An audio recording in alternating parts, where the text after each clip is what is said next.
Testing. Is everybody okay? What, we can't even enjoy the goddamn Barbie movie in peace. It is Friday. We're barely making it out alive in this bitch. And I just need to know what the reason is. No, guys, I wanted to hop on here because, as you know, there is a lot of SHIT hitting the fan. And, we can't enjoy anything in entertainment ever. Not sure if you got the memo. I've only been saying that for like 3 years here on the podcast. But I thought it was very interesting that all at the same time, the Barbie movie comes out and that backlash, the Jason Aldean mess, and the big controversy around the Sound of Freedom movie, and kind of the loose ties that I'm watching all of this simultaneously play out, and the ties all of these things have. And as we do here on a philosophical Barbie moment, the big picture of it all. And I have a little treat for you, because when I get into Jason Aldean, that's going to be the second kind of topic of the episode. I actually have an on the ground up and coming country music artist to weigh in on it. We just talked today, so it's fresh. It's so fresh and so clean. And unlike all the comment sections that are just getting dirty. And let's give it a little input today. Like I said, this is a little bit spur of the moment kind of thrown together, but giving the people what they want. It's what we are in the business in. So let's go. So the Barbie thing, first of all, I can't wait to see this movie. I thought about having a Cancel Me Baby Barbie viewing session party with you guys, but not really sure how that would work since we're not quite in the metaverse yet. And thank God for that shit. But so this may be a little bit premature because I'm just basing all of this off of all the critiques and the uproar that I'm seeing. Again, like, did Barbie ask for this? Just let it be what it is. And that could go for the filmmakers too. That remains to be seen.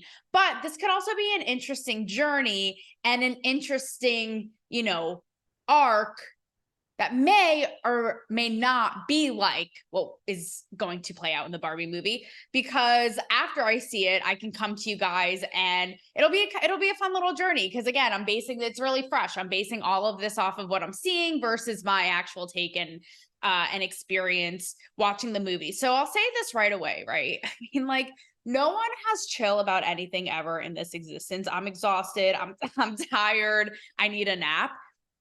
But as to be expected, you have, right-wing commentators and, influencers and entities, what have you, just crying about how this is, woke propaganda. I literally saw Ted Cruz be like, this is CCP propaganda, everybody. It's like, what? Because there's a scene where there's a map of her with the globe or something. Anyway, he must be pulling a Richard Simmons because he is stretching a little too hard, right? But they say how it's nonstop, it's trans indoctrination because there happens to be a female trans character. Like, again, no chill to be had ever.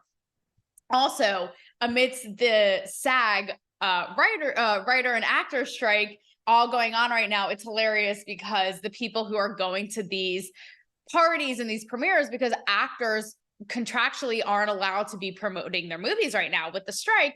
And so you have literally like Matt Gaetz at this Barbie party, right, with his wife. And these people are crying about how Barbie doesn't preach enough about faith and family values. And it's like, guys, welcome to the world. Welcome to the universe. Since when has Barbie ever been? Barbie has no obligation to be your Sunday school Catholic church teacher. Like, what are you even saying? What are you saying? Like, again, the reach, right? But where I'm starting, and I have said this from the get-go, like from the first murmur of the Barbie movie, I was skeptical that it was going to go a little too hard on the male bashing, pro-feminism theme. I was worried about this from the beginning. And already, again, we'll see. I'll be the judge of that when I see it. But people are saying it goes so hard on this. Like, it says patriarchy every 5 seconds, and how it male bashes so much, though, that the Kens, this is allegedly, again, this is just critiques I'm seeing all around, right? and how the Kens are all like, obviously the Barbies are, you know, they're presidents, Pulitzer winners, astronauts, right? And the Kens are, from what I've read, not only dumb, but are like bigots and assholes and all this, right? And so we don't want to be having that.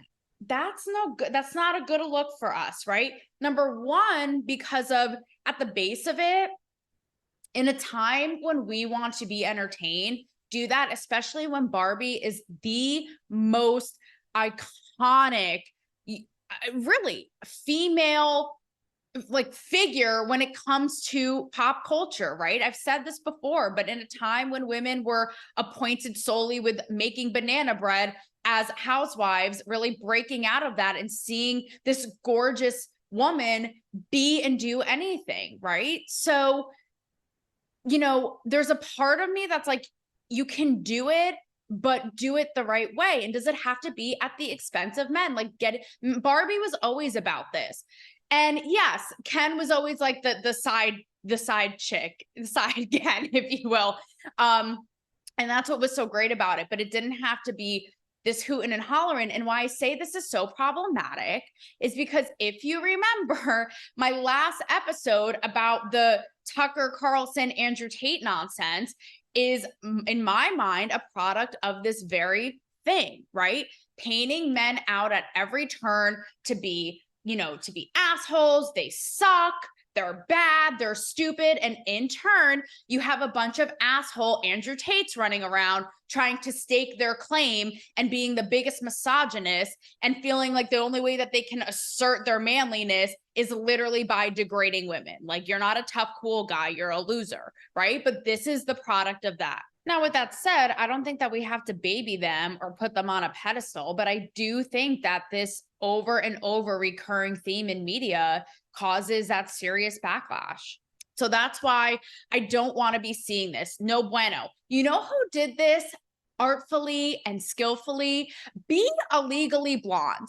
Be a Legally Blonde. Like, oh, we see Warner. Warner's a loser. Warner is left in the dust. He graduates without honors. He gets dumped, right? Same with that loser professor who hits on her, loser. But then we see the shiny standard of her boyfriend, who is her biggest cheerleader, having her back. Like, that is what I'm talking about. And that's what we need to see. Instead of crucifying men and the patriarchy and all this at every turn, let's see these solid role models of what respectable men should be, who can hold their own and have their own thing going, but respect and cheer their women on. Like, be a Legally Blonde, you know? So that's that on that. And then again, like the question, which goes into the Jason Aldean thing, which is next up at bat, is again, a question I've been asking on the show forever. What is the line of being purely entertained and having some sort of cultural commentary? You know, what is the line? Or do we just want to be entertained,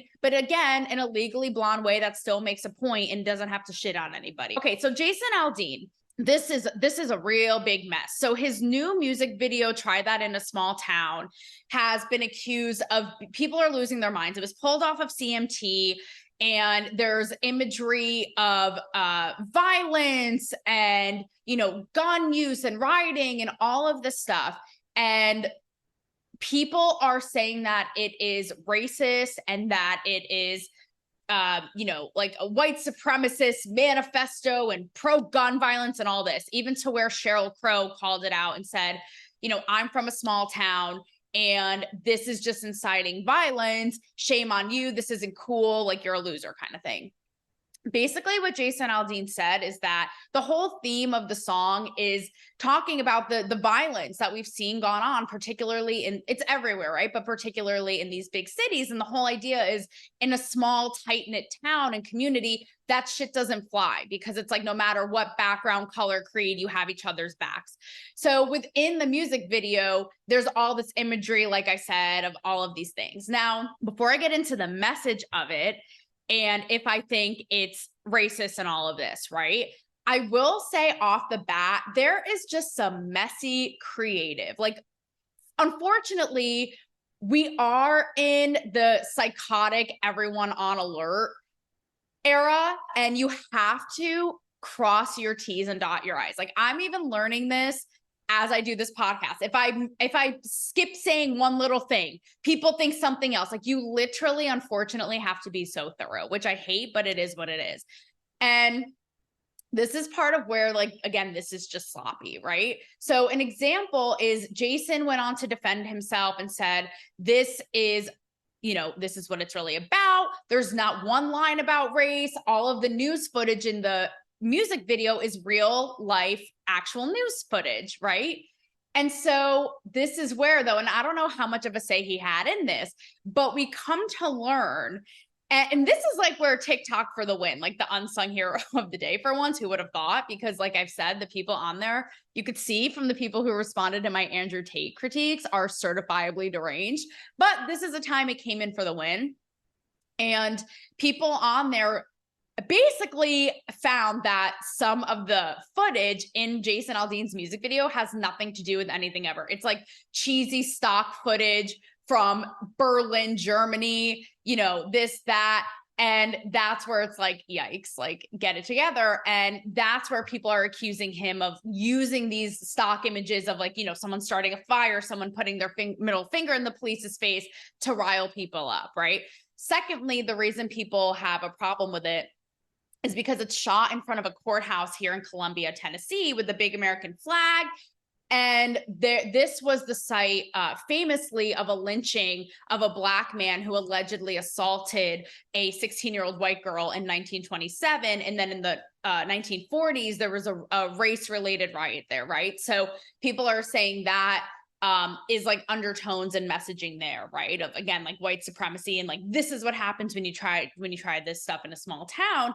And this is, again, where it's like, what's splitting hairs and what's creative sloppiness, because let's not overlook that this site has also been the site of the filming of projects like the Hannah Montana movie and a Mario Lopez Lifetime movie. So that could just be an oversight, or that could be, on purpose. And, Jason Aldean pretending like, what? Like, I don't know, right? So all that goes to say, and also the idea of gun violence. So this is where I feel like it's getting twisted, because people are saying, like the Sheryl Crows, that it's promoting gun violence and that it's hypocritical because Jason and his wife, who was pregnant at the time, survived the Vegas, that horrible Vegas mass shooting, so much so to where there were literally bullets in his own tour bus.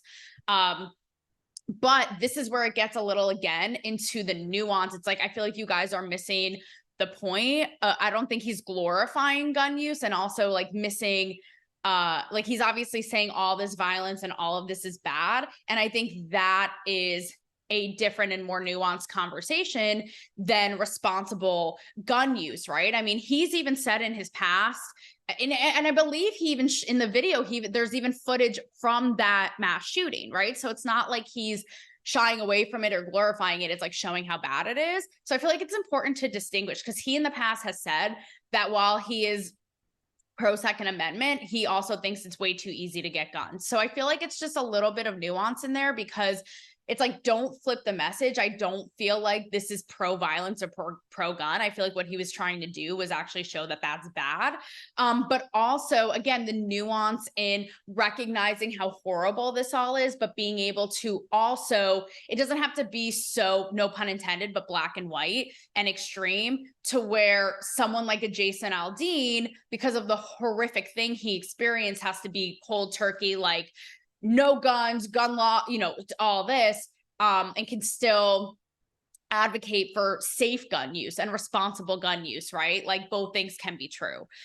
So that's that on that. And then in terms of the message, I mean, I think people, it's a little bit of a stretch. Like, I get what he's saying. I get the whole hometown thing. I think people are looking and they're trying to find, problems with it and feel like they're attacked. And overall, I get what he's saying. It's like, we can all relate. We do feel like there's violence everywhere. We all are scared. Like he says, we all want to get to a place where we have each other's backs and there's tranquility and unity, basically. I'm paraphrasing, but that idea, right? So I don't know. I feel like that's getting a little bit blown out of proportion. And, something to also think about too, right, is I did a little digging before this, and, not sure if you guys know this, right? But one of the most racially controversial songs is by the Rolling Stones, and it's called Brown Sugar. But before that, it was literally called Black Pussy. It's from 1971. And the song is about a slave who's brought onto a plantation and is raped. And it's just really fascinating because people have argued, like the band has said, this is anti-slavery and, this is the message. Whereas critics and other people and listeners have said, this is completely racist. This is making a fetish of, Black women and Black women getting abused and all this. So over time, they started distancing themselves from the song, not performing it as much and all this, right? And it just made me think on the whole that, yes, we are, and in even some of the articles I read about it, it was like, this is pre-cancel culture, all this, right? And yes, people will argue we are in a different time, whether it be, sexism, racism, like things that flew then just wouldn't fly now, and you have to act accordingly, right? And that's totally true. But at the same time, it feels like we're in such a culture of jumping to conclusions that we cut out that whole like middle process. Do you know what I mean? Like we cut all that out. And so we just, don't even allow for that dialogue to happen. So there's a part of me that wonders, like, can we allow for that growth? Can we allow for that dialogue? It's funny because I even think about it in terms of like rap and hip hop music, right? And I'll be at the gym and like I'll hear Ja Rule or Lil Jon and it's like, get the pussy on the floor, like so degrading. And again, like stuff like that not only like wouldn't fly today, and again, that's okay because we change and we grow, and that's how it should be. But also sidebar, oddly enough, how I feel like female rappers have taken on this role, which is a whole other conversation to be had, but like how they sexualize themselves so much. And it's like, how to, again, like to what extent, like how healthy is that? But, allowing for change and for these conversations and for this process. And like I said, it feels like all of this, like everyone just being on the defense and attacking and taking things down and censoring, so to speak, just cuts out the room for all of that dialogue and that growth, right? So without further ado, let's hear a little bit about what my friend Rotundo, who is a country music artist here, has to say about it. All right, everybody. So here to weigh in on the Jason Aldean chaos is the man himself. We got Rotundo in the building today. Who better than a Nashville-based, Music City-based, white male country artist to weigh in on this mess? So off of the bat, A, does your management hate you? And B, your thoughts on this entire cluster that's going on right now? My management hates me for other reasons, you know what I mean? Okay. But no, I think I don't know, we kind of have like a general rule, just kind of like try to stay out of, I don't know, just like controversial things. Because I mean, my manager gave me some great advice one day. He was like, you know why you never talk shit? And I was like, why? He was like, because you don't gain anything from it, you know what I mean? And I was like, that's fair. But I feel like there's some things that you can weigh in on without, shining too much light on like your personal views and stuff, I guess. You know what I mean? Everybody's kind of scared to talk. I'm not really scared to talk, but I think there's a right way to do it and a wrong way to do it, So was this, when you say that your management has given you advice, like don't be talking shit, is this what that is? No, not really. No, just like just in general. I mean, this was years ago. It had nothing to do with this, but it's like take the Morgan situation, for example, right? That happened and everybody was hounding him and stuff. And it's like, yeah, obviously, like he should not have done that. Like, I think that goes without saying, but like when you go online and say something about it, as an artist from like a career perspective, you're not gaining anything from jumping online and talking smack. All you're doing is really alienating a piece of your fan base that might also be a fan of Morgan. You know what I'm saying? So, I think, but I think you can say some things without, just, I don't know, I guess pissing anybody off. Not that I'm scared to piss anybody off, but I just think I kind of feel like how most people should feel about it. I don't really understand why everyone's up in arms about it. I bet you Aldean doesn't care as much as everyone else cares. I don't, maybe he does, but like, I think that, I don't think he was like cutting this song like, here we go. You know what I mean? Right. Yeah, I think it's kind of always been, I don't think, also, it's not hard to go on the internet and figure out where he stands. You know what I'm saying? But I think, Right, of course. I think all of it's kind of just a overreaction, I guess. But I mean, you put it out there for people to see and to listen to and to talk about, so they can talk about it. So it's like you open yourself up to it. I mean, the reason why I see all this playing out and I'm thinking, I'm here in Nashville where Jason is, you know, the base of it all, and I have to tap in, you know, tap in style to somebody here on the ground who is doing it and is up and coming and is making their way in country. And something that's been so fascinating to me since coming to Nashville is seeing how buttoned up country music, the PR machine is, because my background was in Hollywood, where it is the most uptight with film and TV and all this. And I was really surprised. Like, my little boots were shaking and were not expecting the buttoned up MO of country music here, because everything on the image and on the surface is like, oh, you know, good times and we don't care and beers and trucks and we're having a good time. And these people are the most uptight and curated about their image. So I throw this out to you because I see so many talented up and coming people here, right? There are writers' rounds, there are people performing everywhere you go. And I think this all the time. And this is just yet another thing that validates it, is are artists kind of shaking in their boots? Does this make them, does this kind of, he's like, yes, like, does this make them even more afraid? Because I don't think they should be. you talk about like country artists scared to be like maybe controversial, Vocal, or about anything, step out of line at all. Yeah. In their music, in real life. I think honestly, I think it has a lot to do with like what you want out of your career, right? Like, I think you have to, like, if you're going to speak on these things, you have to do it with the basic understanding that you are going to alienate some people that don't have the same opinion as you, regardless of what side of the fence you sit on. You know what I mean? Mm-hmm. And if you're okay with doing that, then that's fine. You know, like, I don't think anyone really has a problem with speaking out. You just have to understand what comes with that. You know what I mean? Like, sometimes and have it buttoned up. Like, with this whole thing, I don't have an issue with his message and the whole thing, but parts of it creatively were just slob kebab, just sloppy. Like, the fact that he was like, every image and newsreel clip in this is real life news footage, and we come to find out that some of it is like, you know, cheesy stock footage that wasn't even in America, like things like that, where it's like, my dude, have it buttoned up. But I don't have a problem with, like I said, having, you know, a message at the base of it. Yeah, I also think too, it's like, sometimes we have to understand that here in Nashville, we live in like our own little bubble, right?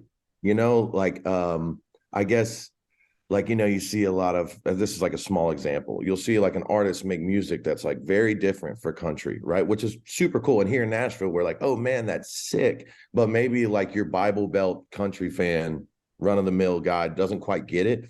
And I think you kind of have the same thing here, where it's to see what goes on, you have to understand how things work. Like, I'm not saying he doesn't, I could be way off here, I'm not going to speak for him, but like, talking about the footage and stuff, like, I doubt Aldean had like that much of a hand in like selecting the footage. You know what I mean? So it's like, I mean, take the song, for example. He didn't write it, you know? Well, something else that's controversial is the location. I don't know if you know about this, but the courthouse, that it's shot in front of with an American flag, and that in and of itself is super controversial, because it was the site of, you know, a lynching in the 1920s and, you know, a riot in the 1940s dealing with race.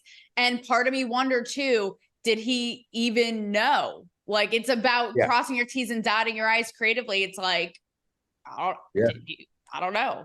Like, as an artist, are you integrated that much in every detail of the creative, or do you think that this is like a sloppy kind of oversight? Yeah, honestly, it's like artist by artist, you know, like some people are really involved in that stuff and some people aren't. Like, for example, I had no idea that courthouse had any historical meaning until it was brought up on social media. You know what I mean? And I know, where is it, by the way? It's in Colombia, but also it's worth noting that other things, like the Hannah Montana movie was shot there. So let's just put that out there. I don't know if they did their due diligence either, but I also think kind of like no matter where you go, like like if you're going to film a video like that, for example, like kind of like no matter where you go, if somebody digs deep enough, they're going to find something, you know what I mean? Yeah. But at the same time, it's like, you know what, like as a country community as a whole, like why are you going to decide, or where is the line, right?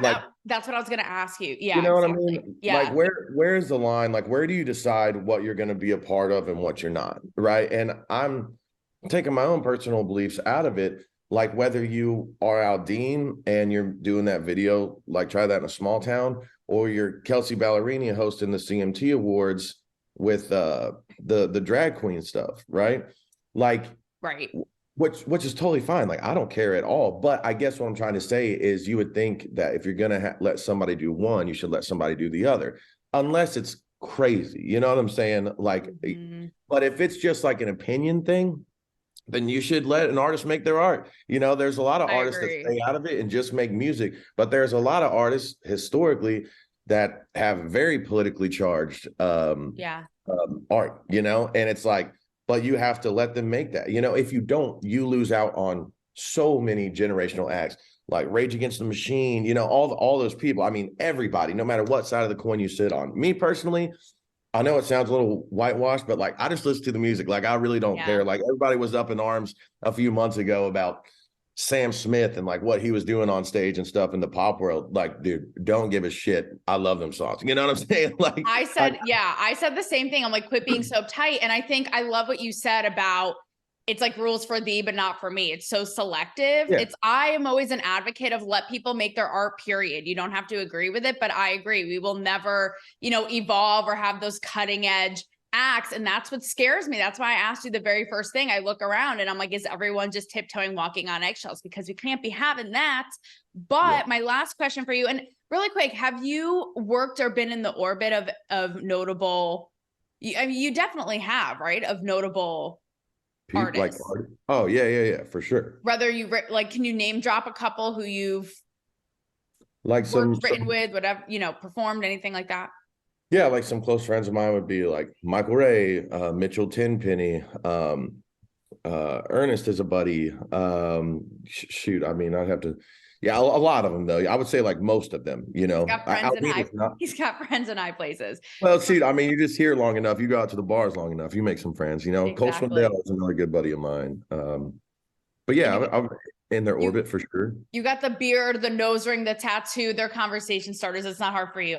Lastly, kind of going off of that last thing that we said, right? I always find myself, and I found this in Hollywood too, I'm always on the seesaw a little bit because there's a part of me that's like, just entertain us. But then there's a part of me of what I just said, who will be, you know, the rule breakers and the innovators and the boundary pushers. So what is your kind of final thoughts on like the balance of entertaining versus being politically charged? What's the line? And, you know, when is it too much? Yeah, I think, like I said, I know it sounds cliche, but it's really just what you want out of your career. Like if you're fine, like take me, for example, right? I'm an opinionated person, like personally, you know, like my friends know where I stand and stuff like that. But you know, I was kind of raised in a little bit of an old school way, which doesn't really exist anymore. You can sit on the totally opposite side of the fence than me. I'm still going to respect you. As long as you are informed, and educated, and you are basing your beliefs and opinions around that information and education, then I respect that. Who am I to argue with it? You know what I mean? But so me personally, I've just always been about the art. Like I love music, you know what I mean? Mm-hmm. Like if I wanted to be in politics, I would be in politics. Now, there comes a time though, when I think you just have to stand up for what's right. Like if you believe in something enough, you know, whether you sit on the left or right side of the fence, whatever, I think there comes a time when like people just get pushed too far. You know what I mean? Mm-hmm. And I think that's when people will say something. I think people are starting to care less, honestly, right now, because the things that used to hold the key to success in your career 10 years ago don't as much anymore. You know, I mean, you can make a career on social media. You know what I mean? True. I can blow up on TikTok and be selling 1,000 tickets everywhere I go. Where, you know, you kind of used to have to keep it pretty high and tight for like radio and stuff like that. And you still should. You should still respect where you're going and who you're seeing. You know what I mean? But yeah, I would say that there's a lot more opinionated people than there used to be, and I think in the next 5 years or so that you will see some of those opinions be brought more to the surface. You always got to, I think like this, right? Country music in regards to its branding and content game and stuff like that is always like 5 or 10 years behind pop for whatever reason. Right, it just that's is, true. right? And it's kind of like whatever you see going on in pop 5 years ago is like what will start happening now in country. And you see, like, not that they've ever been scared, but kind of you see it more now than ever with the social media age. Like a lot of pop artists being more vocal about it and it being accepted, you know. And I think you'll see that more in country coming up too, because it's a lot more like everybody's like, oh, Nashville, country music, like home of the conservative people. Nashville as a city is like very progressive. You know what I mean? I say, but we got to be careful though. No virtue signaling left, right, and side. That's the thing. It's like either like the Wild West fun of it or like go hard or go home, you know? And I love what you said about the Sam Smith thing. It's like respect all across the board, because if one group is trying to silence Sam Smith, the other with Jason Aldean, it just goes round and round. Like you wouldn't like it if it was pointed at you. So let's just have it go always and not be hypocrites. But I will say one thing about it. I don't like when other artists that know how hard you have to work to be in the position that they're in, like at the top of their game. Like you can love or hate Aldean, right? Or love and hate Sam Smith. It takes so much work to get to that point in your career, you know? So even if I don't like your music or what you stand for, I respect the work that you put into it. And I think some of the other artists that jumped on social media the other day and were calling out Aldean, it was just interesting because you have a way to reach that person, but you choose to go on social media. Right.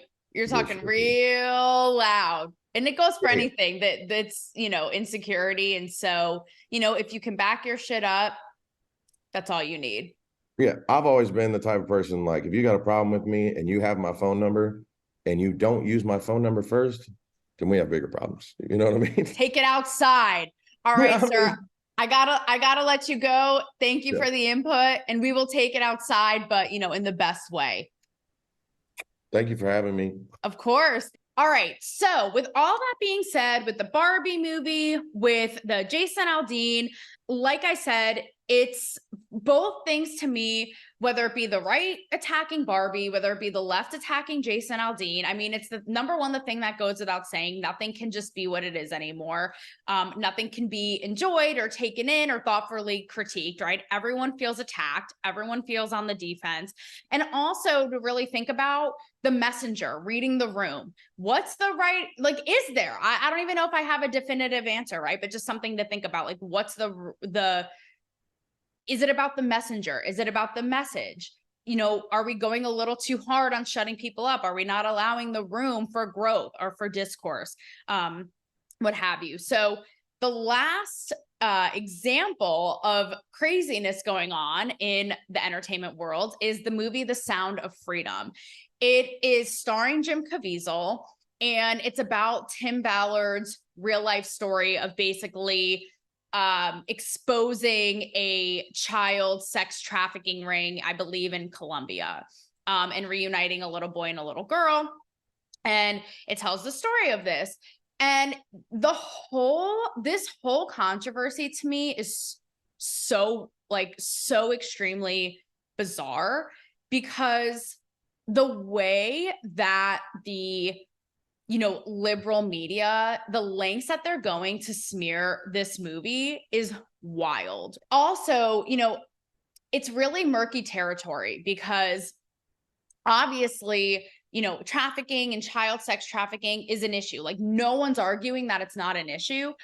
But what's so bizarre to me, and this was like a sleeper indie movie, and the filmmakers talk about how, like, Disney, everyone shut it down, right? So this is where the right goes a little bit hard, because they make child sex trafficking, it's like this big crusade, and that's fine, but they take it to the extreme of, like, this is why Hollywood and no one wants you to see this, because they're covering their own tracks. And it's like, almost like the Barbie thing, right? It's like, you guys don't do yourselves any favors because of this extremism in terms of the Sound of Freedom, like being so willing to jump to a conspiracy, right? Like people are automatically going to be like, is that feasible? Really? Hollywood and all that, they're not showing that, there is, again, it's worth being looked at. Like, why didn't Disney pick it up? Why didn't this other studio pick it up, right? But they're so quick to hop on the conspiracy train about,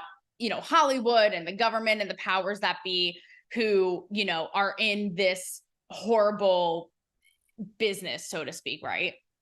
But what I find so disgusting and concerning is how you have outlets like the Rolling Stone, Jezebel, The Guardian doing going so hard. I read every piece and I read them thoroughly, going so hard to discredit this movie to the point where they will downplay, they'll quote people like Tim Ballard and they'll write all of this off as right-wing paranoia and hysteria, and that, right-wingers and Jim Caviezel and Tim Ballard, they just want to scare you and make you think that this is happening in your backyard and that it's so much more of a problem than it is. And this is further where they like kick themselves and like put their foot in their mouth, because they will literally go so far to be like, child sex trafficking, like these people are saying it affects, 300 million or 100 million. All the numbers, by the way, on all these outlets are different.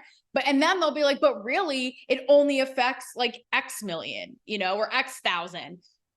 And that, to me, it makes you guys look so embarrassing and so gross, because it makes you look like there's nothing to see here, almost like you're complicit and defending this horrible problem.